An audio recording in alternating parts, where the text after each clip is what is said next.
হুবহুব যেন অ্যানিমেল ছবির রণবীর কাপুর।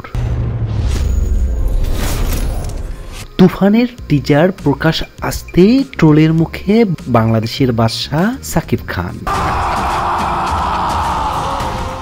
দুই বাংলার যৌথ উদ্যোগে তৈরি হচ্ছে নতুন সিনেমা। তাছাড়া এই সিনেমায় মুখ্য ভূমিকায় রয়েছে মিমি চক্রবর্তী। অন্তঃপর তুফান নিয়ে ওপার বাংলার দর্শকের মধ্যে আলাদা একটা কৌতূহল রয়েছে তা বলায় বাহুল্য। কিন্তু প্রথম ঝলক দেখেই হতাশ ওপার বাংলার অনুরাগীরা।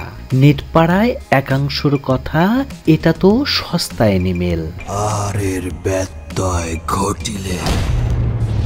কেউ কেউ আবার তুফানকে তুলনা করেছেন দক্ষিণী ব্লকবাস্টার কেজিএফ এর সঙ্গে। অ্যানিমেল ছবিতে রণবীর কাপুরের লুক ঠিক যেমন ছিল, তুফানের টিজারে একেবারে সেরকম ভাবেই ধরা দিল সাকিব খান। কাঁধ পর্যন্ত লম্বা চুল, একই রকম বেশভূষা।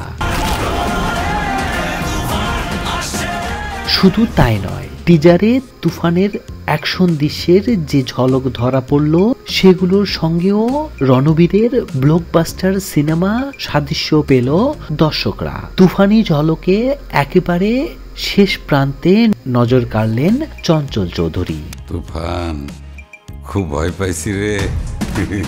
কিন্তু টিজারের কোথাও অভিনেত্রী মিমি চক্রবর্তীকে দেখা গেল না। বাংলাদেশের আলফা আই চরকি, ভারতের SBF এর প্রযোজনা তৈরি তুফান। পরিচালনার দায়িত্ব সুরঙ্গ খ্যাত পরিচালক রায়হান রাফি। তার পরিচালনাতেই জুটি বেঁধেছেন মিমি ও সাকিব। ছবিতে আরো এক অভিনেত্রী রয়েছেন মাসুমা রহমান নাবিলা।